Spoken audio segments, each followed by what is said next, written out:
upbeat track 5.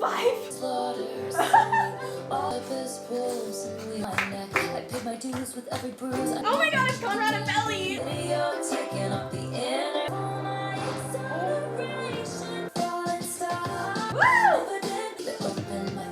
Oh, whoa!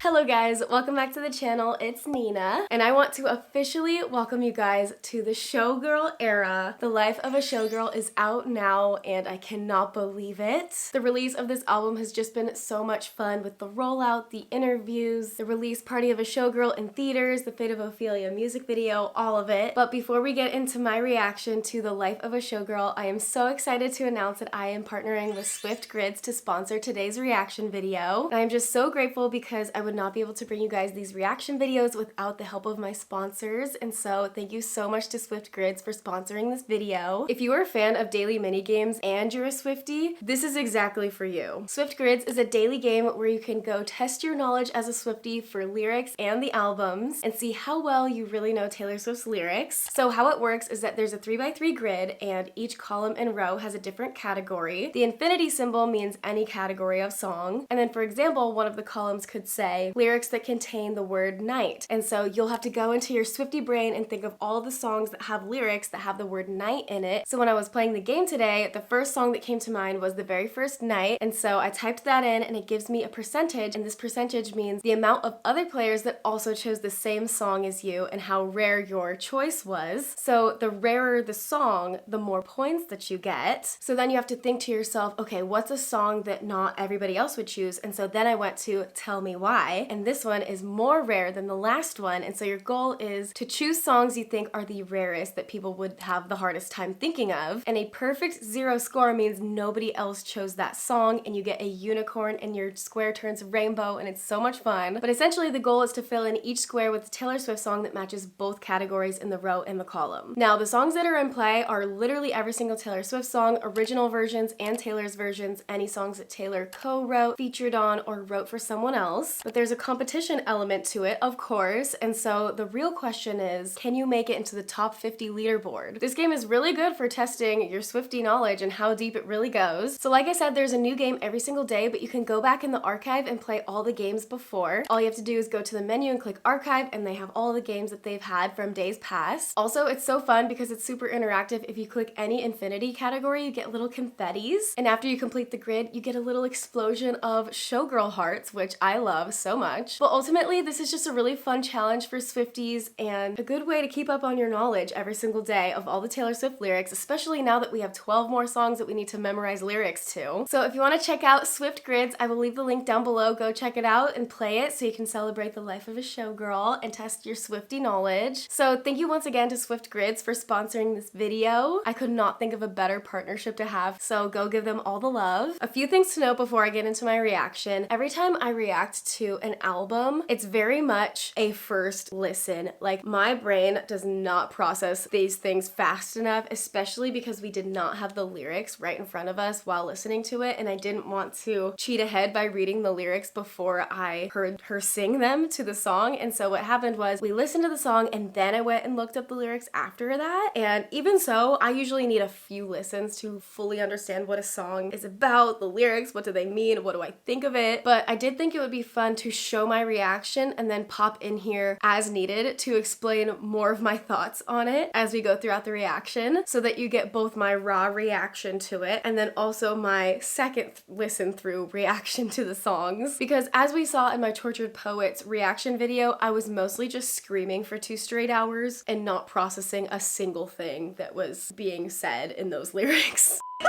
Sedate me.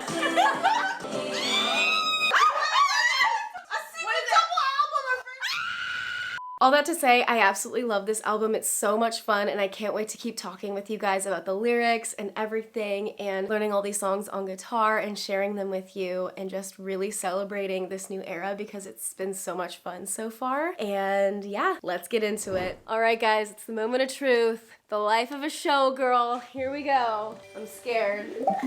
Oh my god. Oh my god. Oh my god. Everyone introduce yourselves. We've got Adarina, who you know. Hello. Caitlin was at our last party. Hello. Nicola, you know her too. And Christina, were you at our last party? Yes, at the last And she was also there. Are we going in track order? Yes. Oh. So the first one is Fate of Ophelia. Holy shit! Okay, so you gonna play it in order if I do this? Oh, Ophelia. Oh my god, oh my god, oh my god. I'm scared. I heard you calling on the megaphone. You wanna see me all alone. As legend has it, you are quite the pyro. And if you never call for me, drown in the melancholy. This is my Travis. It's not Travis. Guilty to me by sky. All that time alone in my tower, you were just haunting the powers. Now I can see it all. Took me out of my grave and saved my heart from the fate of Ophelia. Keep 100 on the land. Keep it 100. The sky, pledge allegiance to your hands. Your team, your vibes, don't care where the hell you've been. It's about to be the sleepless night you've been dreaming of. Fate of Ophelia. Ooh, that's gonna be fun. The eldest daughter of a nobleman, of the venom stole her sanity. The venom stole her You sanity. never fire. All that time alone in my tower, you were just haunting the powers. Now I can see it all. They wonder. You took me out of my grave and saved my heart from the fate of Ophelia. Is locked inside my memory, and only you possess the key. No longer drowning and deceived, all because you came for me. Locked inside my memory, and only you possess the key. No Wait, that's a longer callback. drowning and deceived, all That's because a you callback came to for the me. key. Something with the key. All that time alone in my tower, you were just haunting your powers. Now I can see it all. Save my heart from the fate of Ophelia. I like it. I like it. The sea, the sky, pledge allegiance to your hands. The team, you'll follow the fate of Ophelia. You saved my heart from the fate of Ophelia. Ooh. Okay, wait. Wait, I'm, what happened to I'm now Ophelia? gonna look Was up. she alone? Did she die? She drowned. Yeah. Oh yeah. I heard you calling on the megaphone. You want to see me all alone. As legend has it, you are quite the pyro. You light the match and watch it blow. TNT. Oh. If you never come for me, I might have drowned in melancholy. I swore my loyalty to me, myself, and I. Late one night, you dug me out of my grave and saved my heart from the fate of Ophelia. Keep it 100 on the land, the sea, and sky. Pledge allegiance to your hands, your team, your vibes. 'Tis locked inside my memory, and only you possess the key. This line about the key. Oh, I hate it here. Right, People right, need right. the key to get to the only one is mine, and now he has the key. I knew it. I knew that was it. Okay. I liked the vibes. I like the It's very like retro sounding, honestly. Yeah. Like it sounds kind of like a trance. Like, I a really little like bit. that one. I liked it. Okay, so when Midnights came out, I was on vacation in Greece, and so what I did was a few days after the album came out, I did a little happy hour debrief on the album, and so what I'm gonna do here is just pop in and out of the video and give you guys more of my thoughts and context for these songs and the lyrics. Now, a few days after the album came out, it is now Sunday evening, and I've had quite a few days to listen to the album over and over and over again, top to bottom, and form some more solid opinions about everything. Starting off with our lead single, The Fate of Ophelia. This was an amazing album opener, and I think she hit the nail on the head with this one. I think a lot of people have very polarizing opinions about Taylor's choices for a lead single, but I think this one was literally so perfect. It's the perfect transition from the Tortured Poets department into this new era. It has a great hook, a great chorus, it's very upbeat and fun, but it's also very lyrically dense and has a lot of symbolism to it, relating to the story of Ophelia and Shakespeare, and it also has a lot of references to actual lines from Hamlet in the bridge. It's also just so infectious, and after seeing the music video even more so, it's made me love this song because of how detailed it was and how fun it was. The dancing, everything about this song just makes you want to get up and like move and everything. And the inflection in the chorus is just like so infectious. It gets stuck in your head. That one part where it says, Ophelia, that part. Oh, and then also the post-chorus where it goes, keep it 100 on the land, the sea, the sky, pledge allegiance to your hand, your heart. That part is so fun. Of course, we've got the first line that says, I heard you calling on the megaphone, which is literally Travis when he asked Taylor out on the podcast in front of the entire world. This whole song basically just goes through how he saved her from the fate of Ophelia, which was descending into madness over being in love. And once again, we have Taylor changing the ending of a Shakespeare tragedy. First, we have Romeo and Juliet with Love Story, and she talked about this in all the interviews about how she falls in love with these characters and does not want to see them meet their demise in the way that it is intended. Basically, she is Ophelia and she's being saved from that fate. I do love how she used actual references to the play in the bridge where she says, "'Tis in my memory locked and you yourself shall keep the key of it." A perfect reference, and it totally makes sense because it also calls back to songs from Tortured Poets like I Hate It Here, where she says, "I will go to secret gardens in my mind, people need a key to get to, the only one is mine." And now she's saying,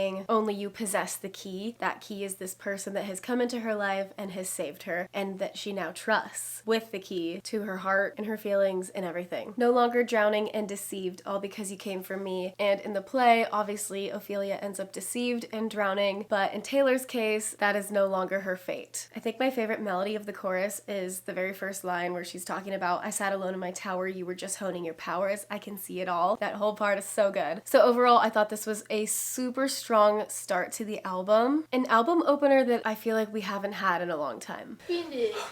No, I have to hear it before I get up. No, just stand up. Okay. Elizabeth Taylor. Oh, pause! I'm up. She up! I'm feeling really good I feel about like that. the bar is actually set pretty high. Right? This is my favorite look from the photo shoot. The bob. I love it. We're matching nails. Elizabeth Taylor.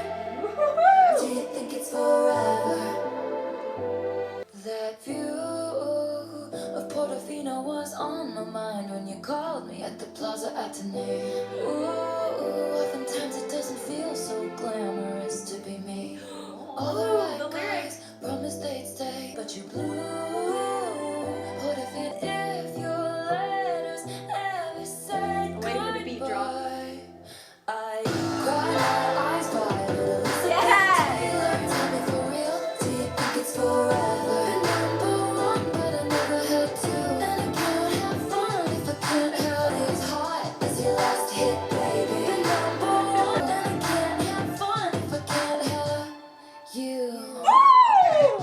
It's very red coated. I would trade the Cartier for someone to trust. We hit the best booth. At least they say I'm bad news. I just say thanks. You, high and dry. I cry my eyes wide. Elizabeth Taylor. Oh, eyes wide. Tell me for real, do you think it's forever? Be my and wild when Hollywood hates me. Only Hollywood as hates hot me. as your last hit, baby. The number one, but I never had to. And I can't have fun if I can't have. Woo!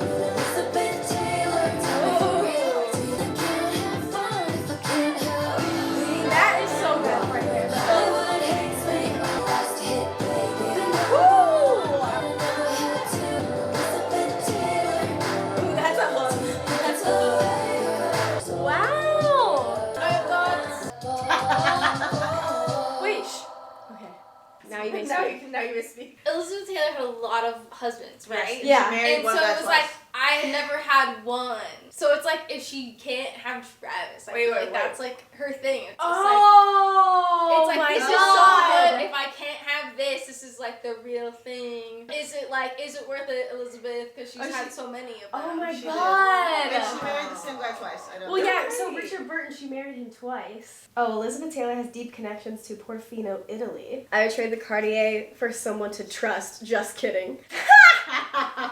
I love it. It's like she's asking for advice, but she's also just kind of being like, making fun of like how people treat her as well. Because they were treated the same. Like she was also like, Elizabeth Taylor was the highest paid actress of her time. She was Cleopatra. She was like all these major movie roles. I love the line, I cry my eyes violet. Elizabeth Taylor. What does that mean?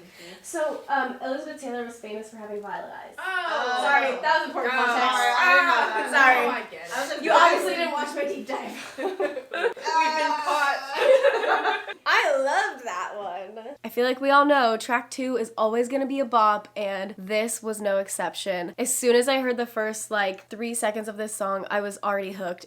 It just, yes, it grabs you right away, and that is so typical of a track 2. And I feel like these days it's super common for artists to start with the punchline, start with the hook, the chorus to grab people's attention, because it is so hard to keep people interested, especially when you only have 3 minutes to keep somebody's attention. And so starting off with the hook, I thought was a very important decision on Taylor's part. Just the name of the title, Elizabeth Taylor, and the inflection that she has there, the melody, is like the hook of the entire song, obviously. Elizabeth Taylor, do you think it's forever? And you're like, immediately I'm drawn in. This song is so rep coded. The more I listen to it, the more I am just like so obsessed with it, and the more it makes me feel like how I did when I first heard songs like Dancing with Our Hands Tied, I Did Something Bad, especially the beat drop into the chorus. Oh, it's so perfect. And like Don't Blame Me, they all had that signature beat drop in the Rep album. And essentially this song is Taylor kind of rhetorically asking Elizabeth Taylor for advice, very directly drawing parallels between her life and Taylor's life, obviously, leading up to the album release, and obviously analyzing all the track titles. As soon as we heard this one, we kind of did a deep dive into Elizabeth Taylor and the similarities she has with Taylor being a very successful woman in her industry and being constantly scrutinized for her love life. She had so many husbands. She was married to Richard Burton twice. But in the very first verse here, we have her talking about the Plaza Athénée and Portofino, which is apparently somewhere where Elizabeth Taylor had many of her honeymoons. This is also something very interesting. Richard Burton proposed to Elizabeth Taylor here, and it was on a wisteria-covered terrace. If we recall, Taylor sings about wisteria in the song The Lakes. And apparently the specific shade of orange that Taylor used for the vinyl is literally called Portofino Orange Glitter. This woman truly thinks about all the details. And then my very favorite lyric of the song is that first line of the chorus, I'd cry my eyes violet, Elizabeth Taylor, because Elizabeth Taylor was known for having these beautiful violet eyes. I think technically they were blue, but in certain lights they looked like they were kind of like that purpley hue. And I think she's looking at Elizabeth Taylor thinking she was always meant to meet the same fate as her, as somebody who had been in all these different relationships but never found the one. And so when she's saying like been number one, like she's been number one on the charts and in the music industry, but she's never had two. Like she's never found somebody that she's going to be with forever. She's never been somebody else's number one. I feel like there's a few different ways to interpret this line, but I feel like that's the overall feeling I'm getting from it. This line is so funny. I would trade the Cartier for someone to trust. Just kidding. The overall tone of this album is so tongue-in-cheek and it's so sarcastic, and I feel like a lot of people are not getting that level of satire. Like they're thinking Taylor's lyrics are being cheap or she's dumbing down her lyrics, but in actuality, it's very much Blank Space vibes where she is taking this character that people have made of her and perceive her as and kind of throwing it back in your face. They say I'm bad news, I just say thanks. Like, she's like, well, what do you want me to do? I can't control how other people are perceiving me. So she just is remaining unbothered by it. And that is another huge theme throughout this entire album. Everybody has something to say, but she's not hearing any of it, and it really doesn't change anything for her. We can see this in Actually Romantic and Cancelled. There's just so many times where she's like, it doesn't affect me anymore. Like, I think people think they can still get to her, and I think she's reached the point where she is so secure in her own personal life that she is really unbothered by everything. Be My NY When Hollywood Hates Me, it's very similar. Like, Elizabeth Taylor would go coast to coast, balance out her life, and Taylor would do the same thing. It's like whenever one place got too much, she'd go to a new place. She moved to New York, and then she started in Nashville. She has a house in Beverly Hills, and now she's in Kansas City, which is so different from that life now. You're only as hot as your last hit, baby. Oh, so good. This is just like the expectation of her to continue to top herself, because now she is her only competition, which is so insane to think about, because like even now with all the criticism this album is getting, no one is even close to beating out her records besides her own self. So I feel like this one is definitely one of my early favorites, and it's one that every time it comes on, I'm like, turn it up. So fun. One to dance to. Like I said, the beat drop is everything. So Reputation. Totally makes sense because she literally referenced Burton to this Taylor in Ready for It. Okay, Opalite! Woo! What? She takes off. All right, my new favorite song. So funny. You're gonna hear a beat I drop. had a bad habit Okay. of missing lovers' past. Brother used to call it eating out of the trash. It's never gonna last. I used to live with ghosts. I used to live with ghosts in the anti-hero music All video. the perfect couples said when you know, you know. When you know, you know. You don't see it before, they'll see it again. Life is a song, it ends when it ends. But my mama told me it's alright. You were dancing through the lightning strikes. Ooh, Onyx Night. Now the sky is open like,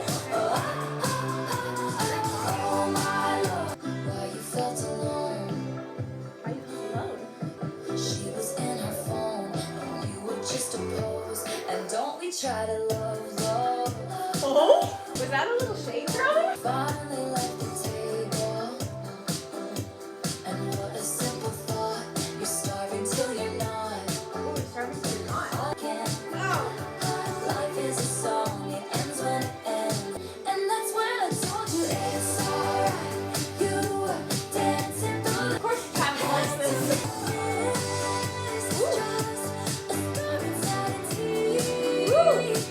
Sing it!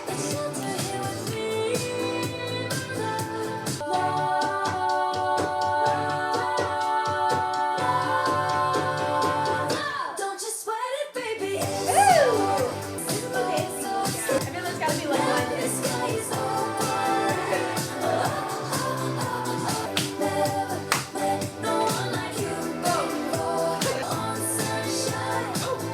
Oh, pink one. Okay. That was fun. I wish they had lyric videos. Capitaliste. She wants you to go see it in the movies. I had a bad habit of missing lovers past. My brother used to call it eating out of the trash. I didn't catch your brother. Eat your heart out, Maddie Healy. Opalite. This song was so fun and immediately had me dancing, as you saw. And Taylor has talked a lot about this one in the early press, and it seems like everybody is kind of latching on to this one. I'm hearing a lot of people say that this one is one of their early favorites, and it's just so much fun. It's just one that is very lighthearted and very positive and hopeful when it comes to creating your own happiness. Taylor explains that opalite is a man-made gemstone, and how sometimes you have to make your own happiness. You have to do what it takes to be happy on your own terms. And essentially she's just saying, like, you can't just expect to be happy. You have to go out and make that happiness, and you have to put yourself out there. And for her and Travis, that's basically what happened. There was a little bit of shade thrown, I think, in the second verse where she's talking about, we're getting our first glimpse into Travis, because I feel like before Taylor we didn't really know much about him, obviously, and like nobody really looked into his personal life, but he did have a relationship that lasted a very similar amount of time as Taylor's previous relationship, and it seems like both of them had very similar situations where they wanted so badly for it to work out, and you want to love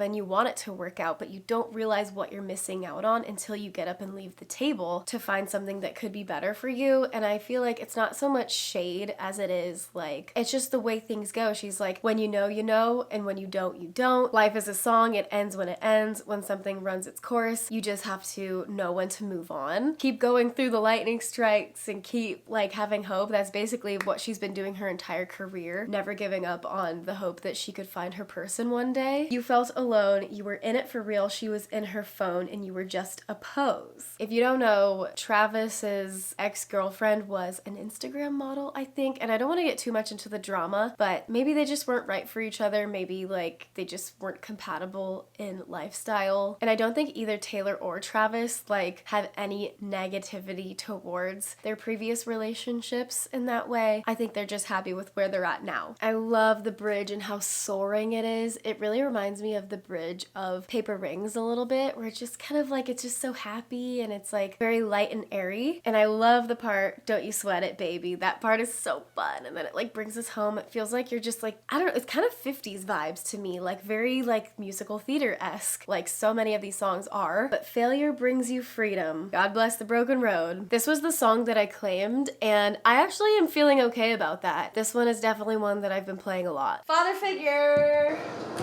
On the menu. Okay, I'll send them. Extra value meals. Okay, father figure is up. I'm ready. Ooh, drums. When I found you, you were young, we were lost in the cold. Pulled up to you in the jack, turned your rags into gold. The winding road, you remind me of a younger me. I saw potential. I'll be a father figure. I drink that brown liquor. I can make deals with the devil because my dick's bigger. Just step into my office. Leave it with me. I protect the family. Wow. Leave it with me. Ooh. I protect the family. I pay the check before it kisses the mahogany grain. All I ask for is your loyalty, my dear protege. I'll be a father figure. I drink that brown liquor because my dick's bigger. This love is pure profit. I protect the family. Definitely has this like old tiny vibes to it.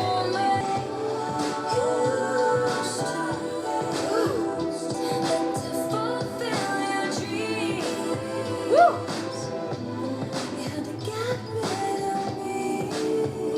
Take us home, Taylor.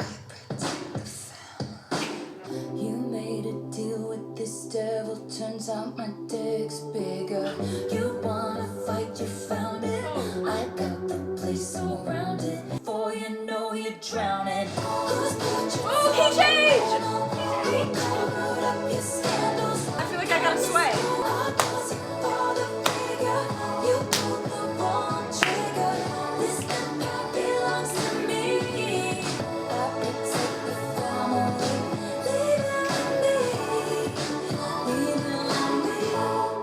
Woo! Oh! You remind me of a younger me. I saw potential. Wow. I need to know what this background I is. honestly It's definitely her music label. Yeah, I think it's about the Masters. Oh. She's like, turns out my dick was bigger because I actually like stood on business. 10 toes down. Okay. And I recorded all the albums. When I found you, you were young, wayward, lost in the cold. Pulled up to you in the Jag, turned your rags into gold. Range Rovers and the Jaguars. Okay, so what I think she means by at the chateau is like, she sees this younger person in the industry and she's pulling up and she's like, I'll be your father figure because then I'll get you to the table. Like, I've been where you are. Olivia Rodrigo. I'll be your father figure. I'll drink that brown liquor because she likes an old fashioned. Whiskey. Leave it with me. I protect the family. So I think she's talking about the younger generation. Oh, right. That would make sense. Yeah, I pay the check before it kisses the mahogany. I love I like that. that. I love that. They want to see you rise. They don't want you to reign. Oh my god. Nina, Show the father figure with the brown liquor. Brown liquor. Get in the frame. Look, there it is. Flip it around. Ready? Whoa! There it is. Brown liquor. Wait. Father figures together.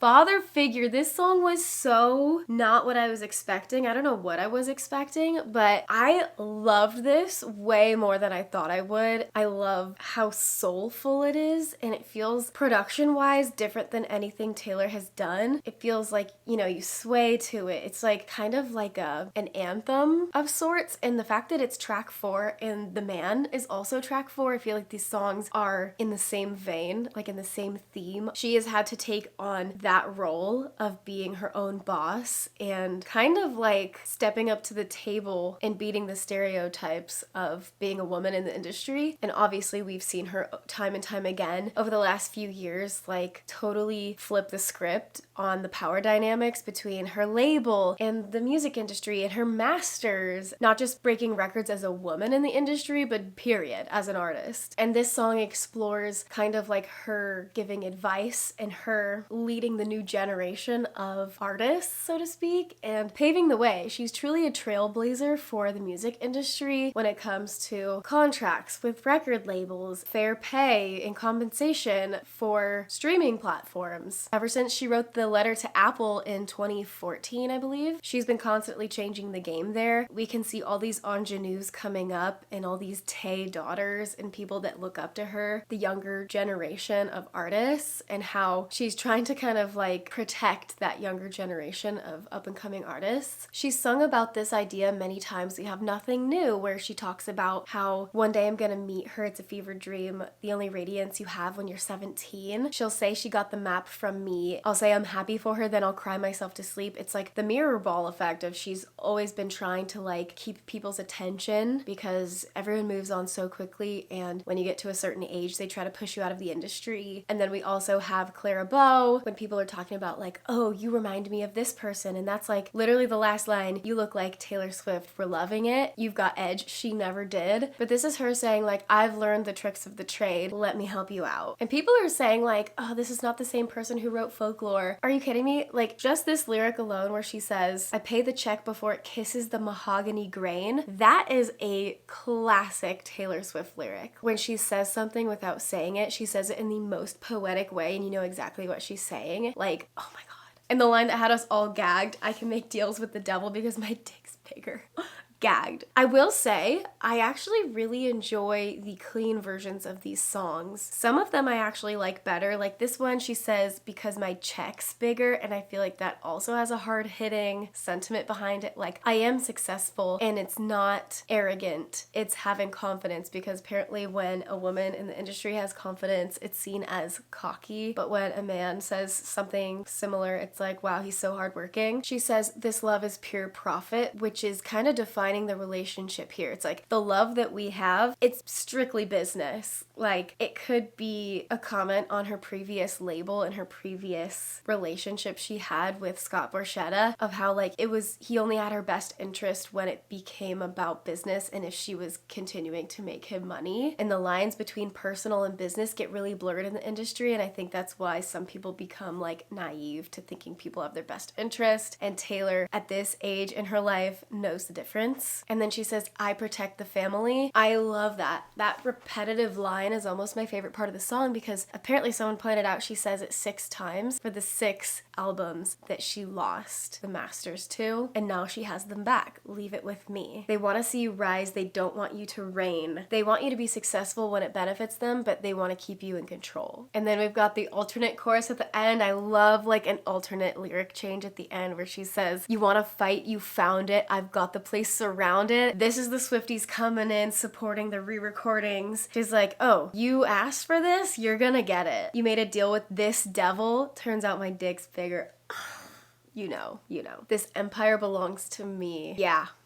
I just love how soulful this song is, and also the key change makes it hit so much harder. Literally, I love a key change. This thing is coming off my head very soon. Very soon. It is. Oh, it is. It's next. Okay. All right. Okay. The eldest daughter. Yes! Oh, piano. Ooh, piano. Oh, I love that. I love it. Ooh, I can already tell. Everybody's so punk on the internet. Everyone's unbothered till they're not. Every joke's just trolling and memes. Sad as it seems, apathy is hot. Everybody's cutthroat in the comments. Every single hot take is cold as ice. When you found me, I said I was busy. I have been afflicted by a terminal uniqueness. I've been dying just from trying to seem cool. But I'm not a bad bitch, and this isn't savage. But I'm never gonna let you down. So many traitors, smooth operators, but I'm never gonna now. I was not expecting this. It's track 5. I thought it was gonna be an upbeat track 5. You know the last time I laughed this hard was on the trampoline in somebody's backyard. When I said I don't believe in marriage, that was a lie.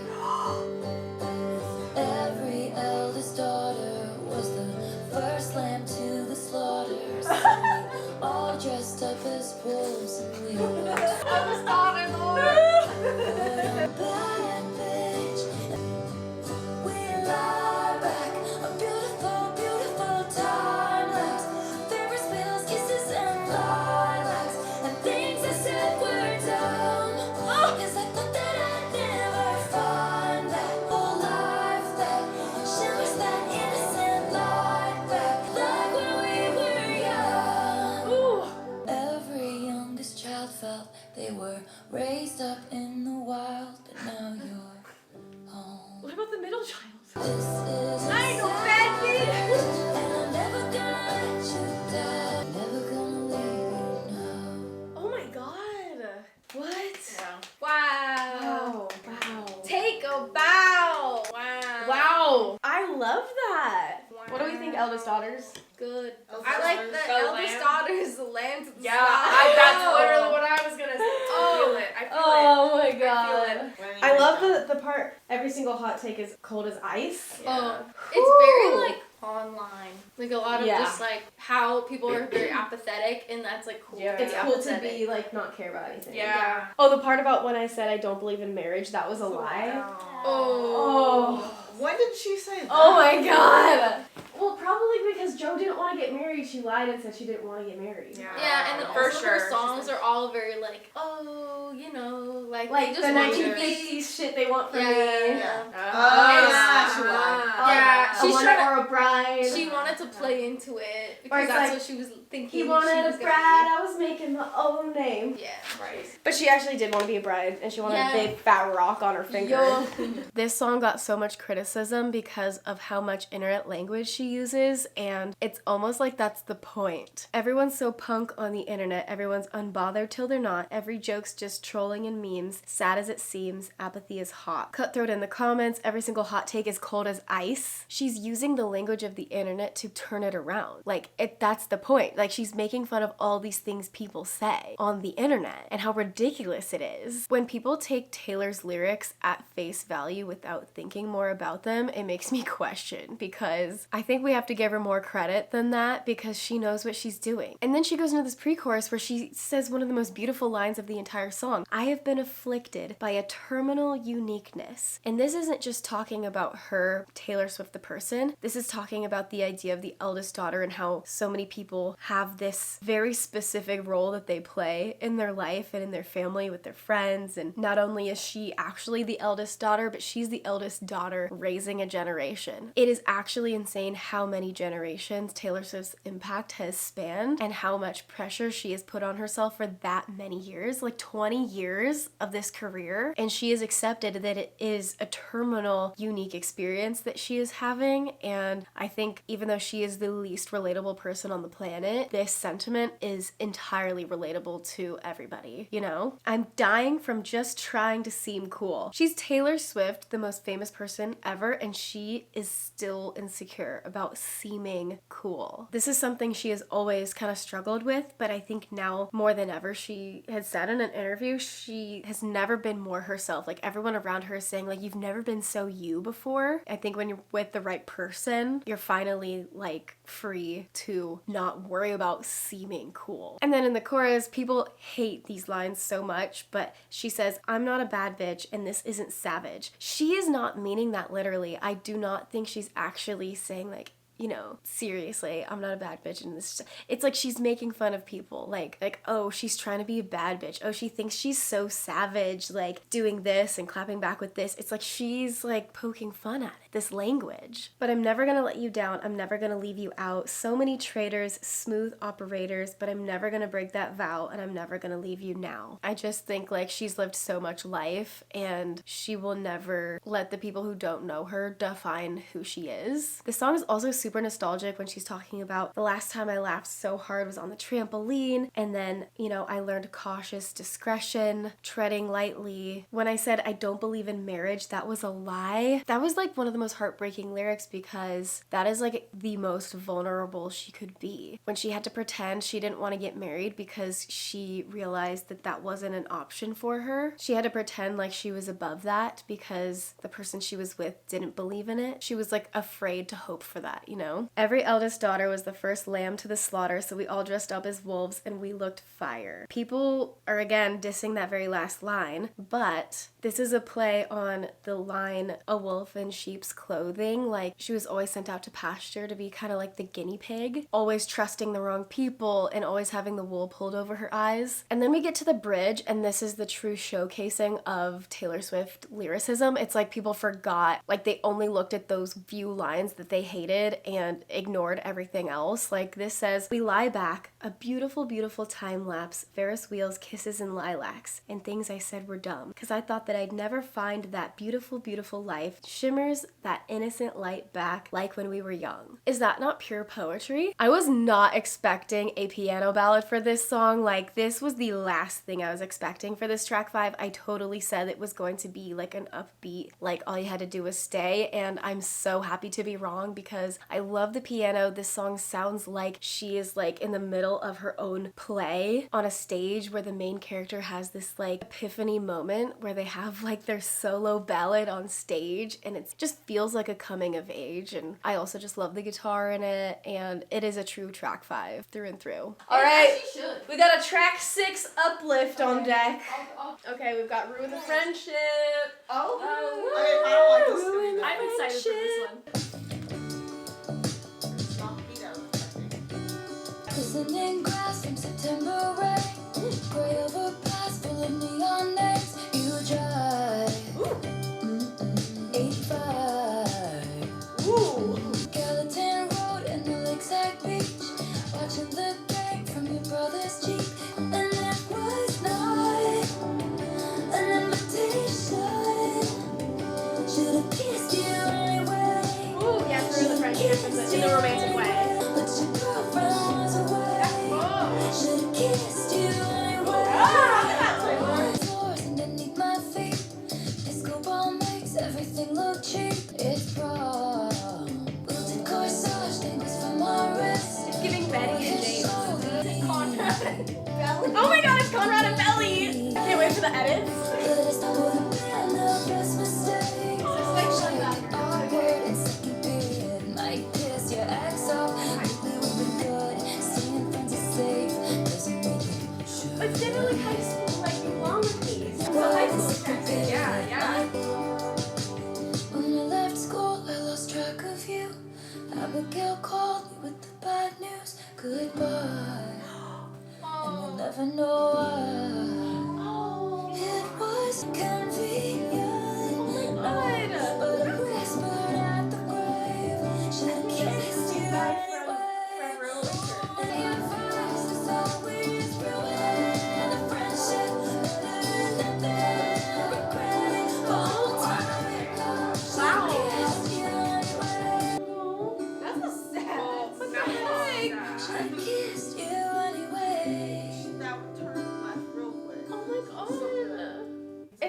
Forever Winter. It's the same person from that. Well, you know in the song Forever Winter, she's like, you called me up 5 a.m. wasted. All this time I didn't know you were breaking down. Forever Winter if you go. Okay, then we get to Ruin the Friendship, and I was expecting our classic track 6 uplift, and I could not have been more wrong. And I think at first I was like, oh my god, this is so cute. This totally makes sense because track 6 goes with You Belong With Me, so high school, but Daddy I Love Him, like that really like fun track 6 vibe. And it was at first, and then it got really sad and dark when it got to the bridge where she talks about this person no longer being with us and how she has regrets about not going for it and not letting someone know how she felt and not letting words go unsaid. And the true story of this song is basically like, it's better to have loved and lost than to never have loved at all. And you know, she kept repeating, should have kissed you anyway. She went on in an interview to talk about how like when she was a teenager, she wishes she wasn't so caught up in like the what ifs and like, I'm gonna ruin everything and like everything will be fine. Your life's not over because you make a mistake, you know? This one also just feels so much like Betty and those very high school nostalgic vibes that she has written about many, many times before, like 15, you know, the folklore love triangle, Timeless, like those little cute love songs that are just so innocent. And I just love the references to places in her hometown. She references a street by her old high school, these very specific places. Really reminds me of Debut, and I was thinking maybe if when she was recording Debut for, you know, the vault tracks or the re-recording, maybe she got inspired by that to kind of like go back to this specific moment and write a new perspective now that she's much older and she has more wisdom to look back on these times when she was a teenager. Would have been the best mistake. Ugh,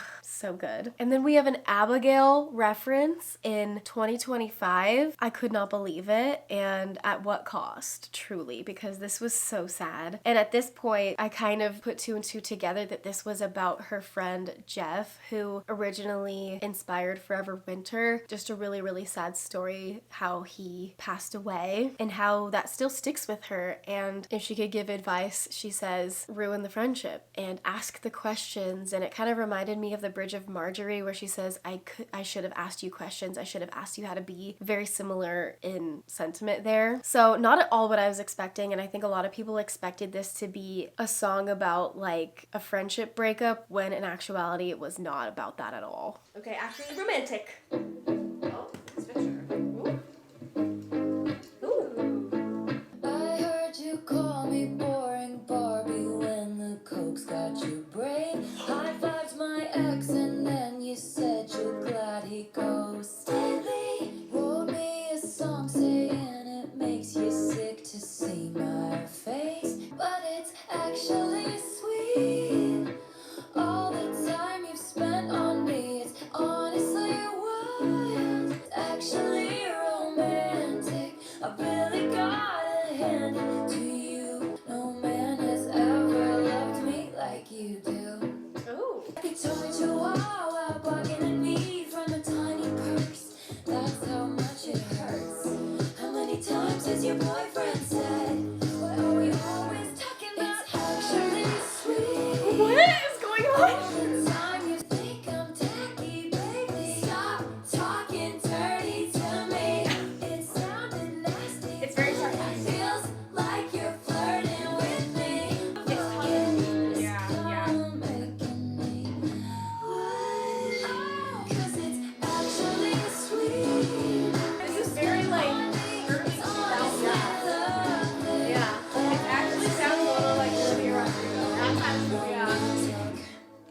I heard you call me boring Barbie when the coke's got your brain. Oh my god, wait. It's about Maddie Wait. You high-fived my ex. The coke's got your brain. Wait, the Who's got your brain? Someone's talking about Charlie XCX wanting Maddie Healy to ghost her. Yeah. Apparently, there's a song she has out that says, fingers crossed behind my back, I hope they break up quick. Charlie XCX wrote a song about it. Oh, so she's talking about, you're so obsessed with me. It's like, oh, it's actually romantic how much you're obsessed with me, you know? Yeah. It's Well, very because she tongue-in-cheek. talked about how she was like, oh, I played for Taylor. Yeah, she and, was- and Read the all her lyrics. fans were Oh. like babies. Oh, what? I heard Charlie- you call me me boring Barbie when the... Oh, so she must have been somewhere with Maddie Healy and overheard her say that. Oh my god.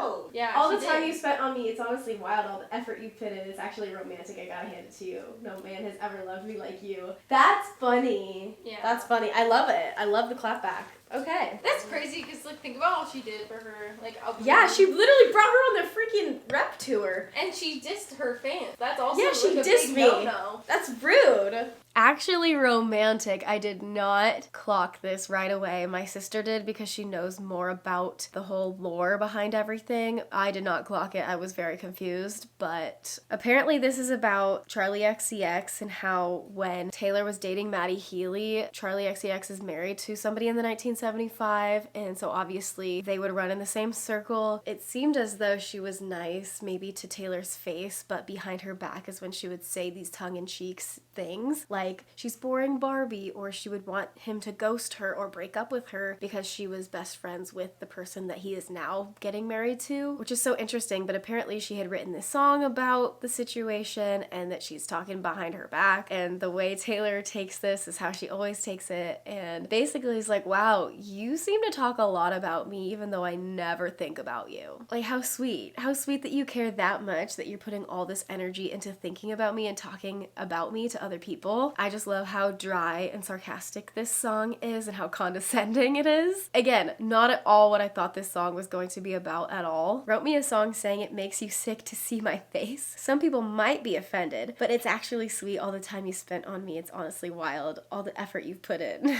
No man has ever loved me like you do. Wow. Like a toy chihuahua barking at me from a tiny purse. Ate her up with that one. I don't know, man. I love the bridge. It's so funny. I love how she says it, like, you think I'm tacky? Stop talking dirty to me. So funny. And then when she says it's honestly lovely, I think that connects to the part of Honey where she's talking about lovely being used in a condescending way, and she's kind of using it in that way in this song, like a backhanded compliment. This isn't my favorite song on the album, but I do appreciate the sentiment. Okay.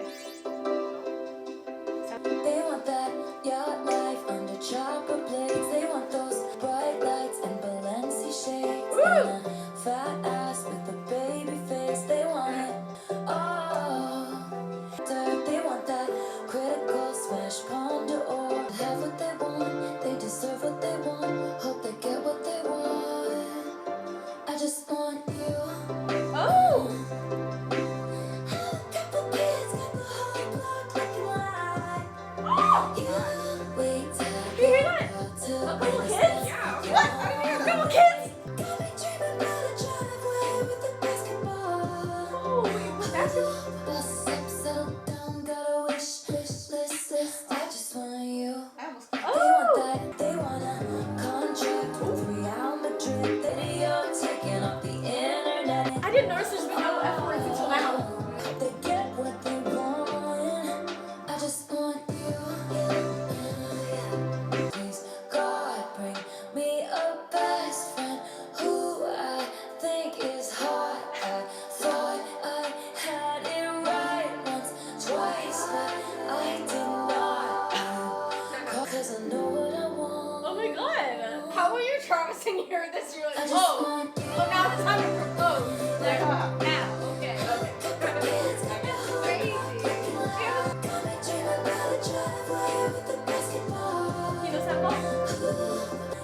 Wow, I can't even imagine Taylor having a child. She wants to come Oh my god. Bust up, settle down, got a wish list.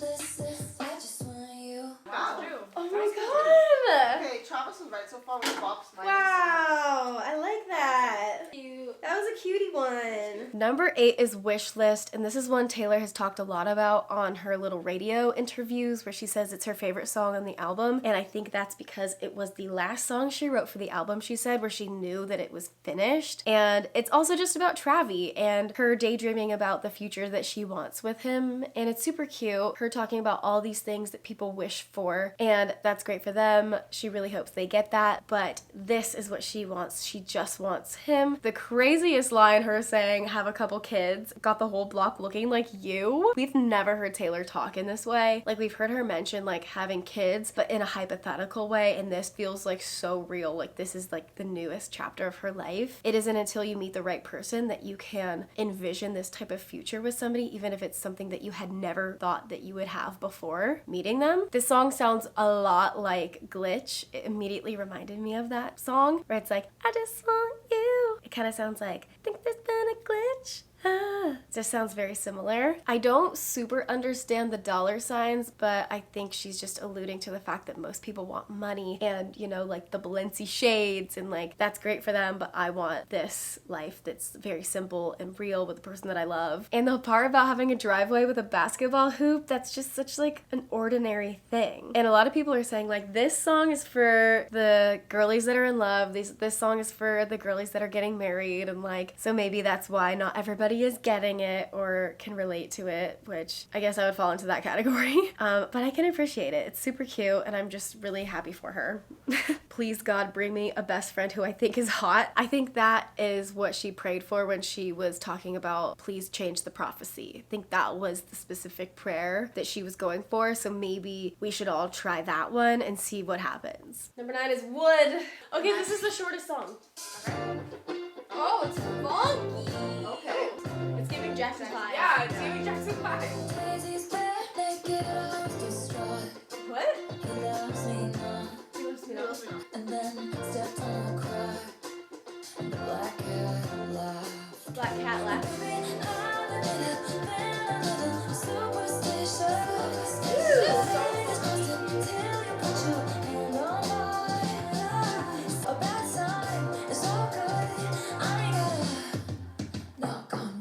Oh, there it is.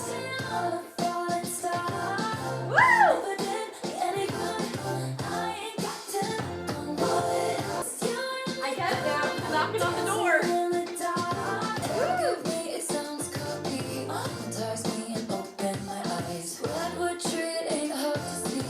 Was the key that opened my eyes. Oh, whoa! Whoa! What? Cause I pay What? Oh. to know a hard rock is on the way. Oh my god! Oh my god! New high! New high! I love that. Love was the key that opened my eyes. That's crazy. That is crazy. Portrait ain't hard to see. His love was the key that opened my thighs. Okay. That is wild. Taylor. Oh my god. That's Oh very my God. Sabrina Carpenter. Yeah. Yeah, that actually- That's so that's so Sabrina. I think they had a little chat. And I she's was like, like- well, should I? And she's like, hey, I'm talking about tears on my thighs. So, like, Oh. Penny's unlucky. I took him back, then Oh. stepped on a crack, and the black cat Okay, laughed. So, like, okay. a lot of bad luck happening. But, like, the knocking on wood is, like, good luck. Yes. I really, that one's fun. Oh, okay, apparently this line says he aumatized me. Apparently censoring herself from using the slang term dickmatized. Oh. I don't know. I've never heard that. Where did you see What? that? I'm on Genius, and they're oh, shoot. Okay. girls, I don't need to catch the bouquet to know a hard rock is on the way. That's so funny. That's hilarious. That is freaking crazy. That's so Shit. She's crazy. Okay. All right. Thank you, Taylor. It's fun though. Wood. We gotta talk about it. I will say I do enjoy the clean version of this song more because it feels less aggressive. I think people are just not used to Taylor talking so explicitly about her intimate life, because if Sabrina Carpenter had put out this song, nobody would have batted an eye, especially with the stuff that she's been putting out lately and how like explicit and direct it is. And I think this song has like the most infectious chorus ever, and it's so much fun, and I think it could be one of my favorite songs on the entire album, production wise and melody wise. Do I feel like some of the lyrics are a little too explicit for me? Maybe. But I think it's so funny the part about I don't need to catch the bouquet because a hard rock is on the way before they even got engaged. Oh my god, so clever, so funny. I love the whole bit about knocking on wood, like I don't have to knock on wood. That's so funny. I love a theme, I love a bit. I love how she's talking about all these superstitious things that she doesn't have to do because she's so secure in her relationship. Do I need to know that much about Travis? Probably not. Yeah, I really like that in the clean version she just says he hypnotized me and opened my skies. I prefer that. But this song totally is so like retro and groovy, and it really reminds me of obviously the Jackson 5. Everybody kind of immediately thought of that, like, oh darling, I was about to let you go. I Want You Back. A lot of people are saying a lot of these songs sound like they're sampled or interpolated from other songs, and I kind of agree. All these songs sound familiar, like I already know them. A lot of people are kind of upset about that because it's like she's not giving credit, but you know, it's very much like the Ed Sheeran lawsuit. Like there's only so many chords in music and there's only so many notes. Everybody kind of borrows from everyone and everyone's always reinventing different sounds. You know, that's just how music evolves. But yeah, Would. Not what I expected, but I'm not mad about it. It's also a track 9 and I'm a track 9 girly. Cancelled! You thought that it would be okay, great, and hurts. Beware the wrath of masked crusader. Did your girl pass too close to the sun? Did they catch you having far too much fun? Something wicked this way comes. Good thing I like my friends cancel. Wait, I like this one. Cooked in Gucci and it's scandal. Welcome to my underworld where it gets quite dark. At least you know exactly who Welcome to my underworld. are. That's from something. Welcome to my underworld. What is that from? Welcome to my underworld?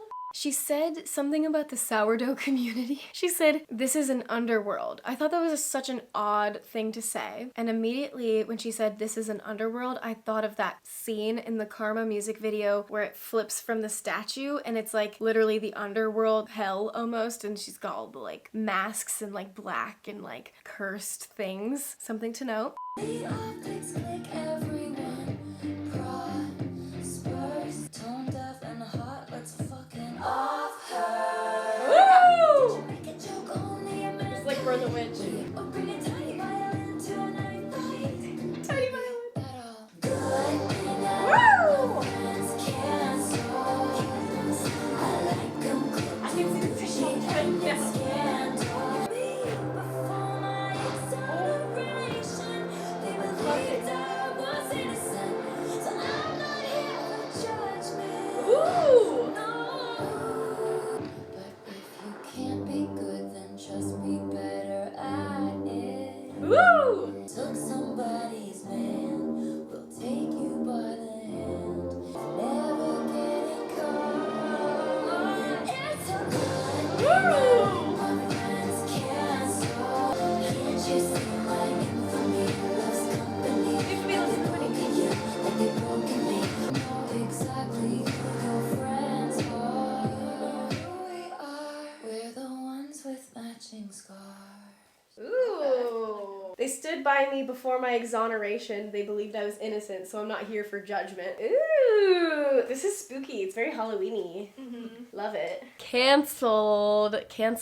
Reputation to the T. Oh, and I called that she used that lyric, welcome to my underworld. I forgot where I heard that, but in my last video when I talked about like all the theories and stuff, I thought that might be a lyric, and I don't know if I chose this song for that lyric to be from, but like I kind of knew it, and it also goes with that scene from the Karma music video where it's like she's in the underworld and everything. This is like I did something bad. This song is like so spooky and creepy, very like Halloween-y. So Reputation coded. Obviously she's talking about being canceled and how when anybody has any type of controversy come into their life, they call her up, they're like, what do I do? And she has to be the mentor, has to be the one giving advice, like, you're gonna be fine, you know, your life isn't over, my infamy loves company. It's like she's been through it, nothing phases her anymore, no amount of hate can like get to her like it used to, because she realizes that people don't know you and the opinions of people who don't know you shouldn't matter to you. And she was saying like it has made her so much less judgmental going through all the scrutiny because, you know, she really doesn't pass judgment on anybody unless she has a really good reason to have an opinion about somebody, or she basically will give people the benefit of the doubt and like get to know somebody and make her own opinion on them before, you know, burning them at the stake essentially, because so many people did that to her. And I think that's like a really good perspective to have, just because there's so much judgment in our society these days and it's so easy to be canceled or say something wrong or make a mistake mistake and make a misstep and have everybody be against you so quickly. It's like, are we not allowed to make mistakes and like learn from them? A lot of people said this could be about her supporting Blake Lively. I don't believe so. I think she just means it more in a general sense, and I don't think this is directed at anyone in particular. That's just my opinion, but it's definitely giving they're burning all the witches, even if you aren't one. I love the bridge. They stood by me before my exoneration. They believed I was innocent, so I'm not here for judgment. So it's like, as long as you know who your friends are, then you shouldn't worry about everything else. Okay, so we're on to 11. Honey! 11.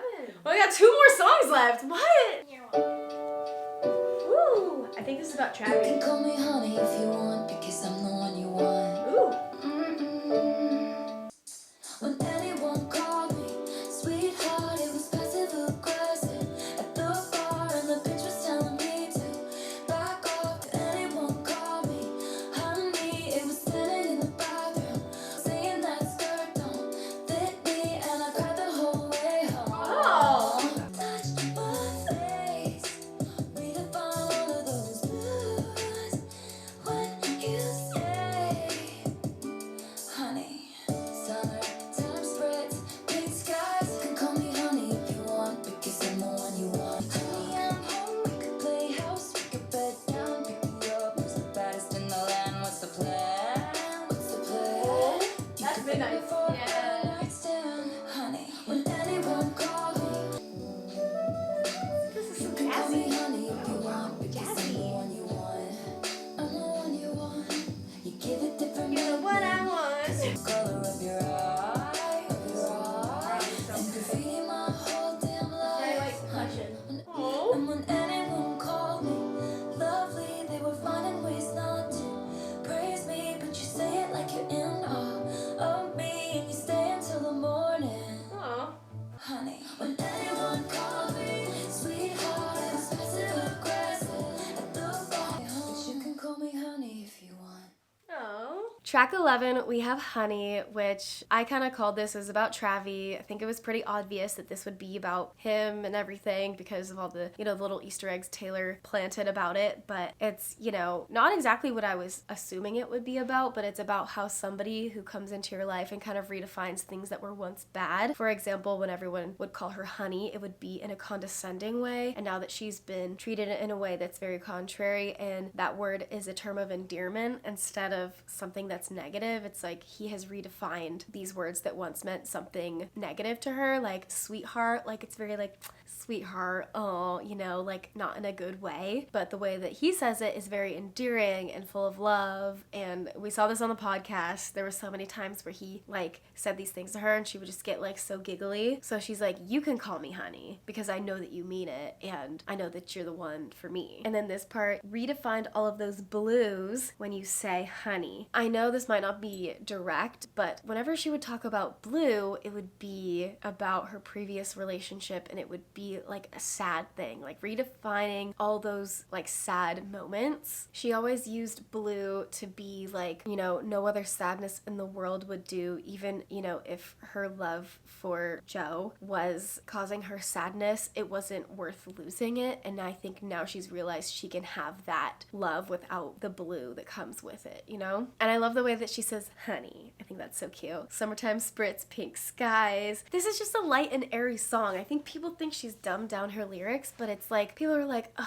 like Travis is not the same muse as Joe. Like we're not getting the same level of songwriting. And it's like, thank God for that. Thank God that she has Travis now and she's not writing those anxiety-filled love songs that we saw on Lover and Beyond, because people are so crazy to say stuff like that. It's like, she's literally getting married to the love of her life. Can we stop bringing up Joe Alwyn and how like he was a better muse and she wrote better music when she was with him? She was sad, okay? She was not happy. Like the Archer, that whole album, those love songs are filled with anxiety. These are happy songs, period, There's no nuance to that. So we really shouldn't be bringing that up. By the paint and the color of your eyes and graffiti my whole damn life. That's a love song. So I'm a fan. I like Honey. Again, not my favorite. I think it's a little bit repetitive, but again, it's gonna be one that grows on me and I'm gonna play it, And I always go through phases with different songs, so we're only like 4 days in here. All right, we've got our last track, The Life of a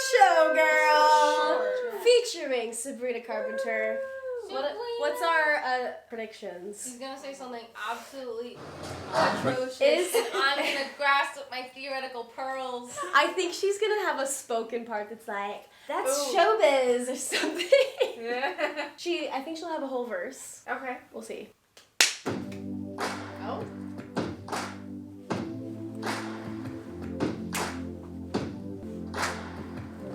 Her name was Kitty. Ate her money being pretty and witty. Ooh. They gave her the keys to this city. She's dancing in her garters and fishnets. 50 in the cast, 0 missteps. Looking back, I guess it was kismet. Is it? I said you live in my dream.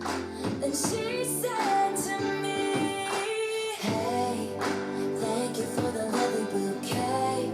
You're sweeter than a peach, but you don't know the life of a showgirl, babe. The more you slower play, than the I more thought it was you gonna be. pay. She was a menace, the baby of the family Lennox.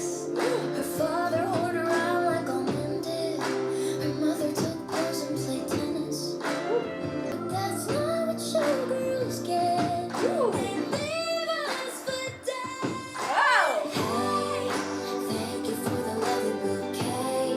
You're sweeter than a peach, but you don't know the life of a showgirl, babe. I took her pearls of wisdom, hung them from my neck. I paid my dues with every bruise. I knew what to Oh my god, that's so expect. theatrical. Wanna take a skate on the ice inside my veins, and all the headshots on the walls. Wow. Of the dead. Hurry up and die. But I'm immortal now, baby dolls. I say, thank you for the lovely bouquet. I'm married to the hustle, and now I know that you're a showgirl, babe. And you'll never know another. Now I make my money being pretty and witty. Thank you for the lovely bouquet. Thank you for coming for day all night. See you next time. Give it the beer.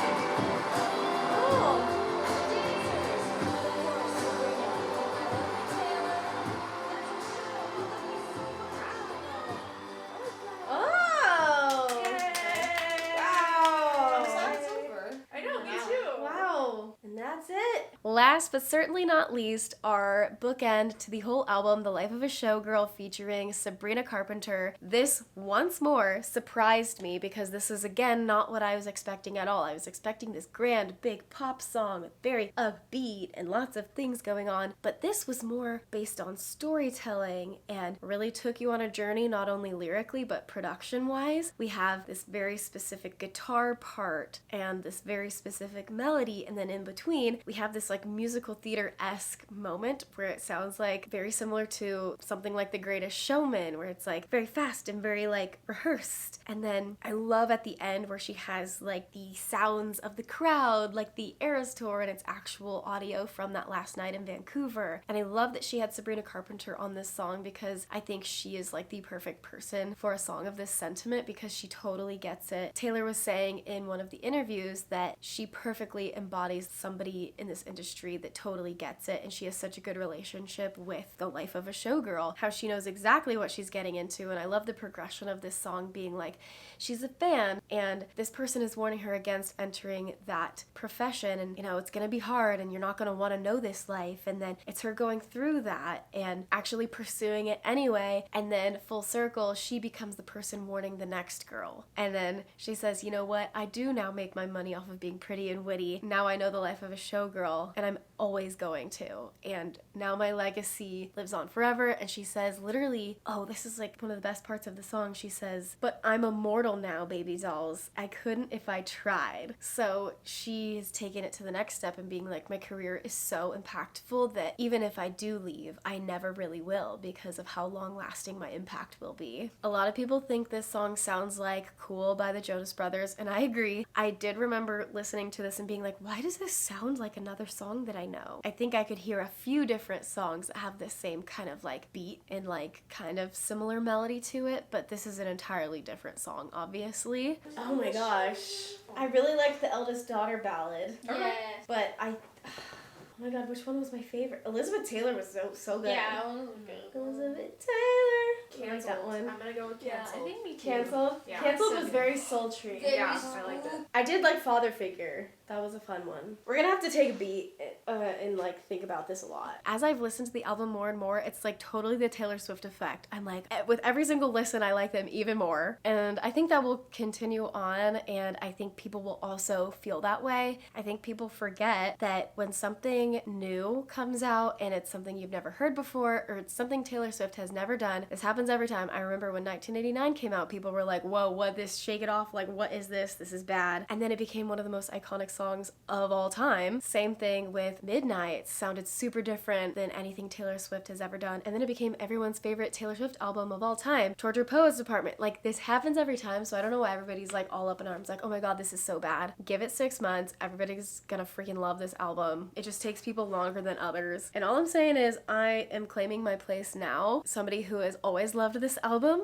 and hopefully we'll be able to get tickets to the next tour, and hopefully all the bandwagoners from the Eras tour can understand that Taylor Swift is not just gonna put out the same albums every single time, because there's no growth with that. And I guess that's the end of my album reaction. I hope you guys enjoyed. Thank you guys so much for being here. I can't wait to talk more about this album. Please leave down below your early favorites and your thoughts on the album. It's okay to have some differing opinions. It's okay to not like some of the songs. I'm not saying that. I think people get it twisted where it's like, am I not allowed to like have a bad opinion about something? And it's like, you're totally entitled to that, but I think people are really, really quick to pass an opinion or a judgment on something when you gotta give it a little bit of time, and you can do it in a way that's not like mean, you know, or in bad taste. But yeah, so my early faves, I gotta say, like, the first 4 tracks, that first 4-track run, literally my jam right now. I'm obsessed. I think maybe The Fate of Ophelia might be taking the top spot at the moment, with Opalite close behind, but I'm sure that will change over time, and it's gonna take me a while. I don't think I'm going to fully like rank this album until a few months from now, so I can get the full experience and the full amount of time with this album. But yeah, so let's chat about the album down below. Tell me what you thought of it and what your favorites are, and thank you guys so much for being here, and I will see you guys in the next one.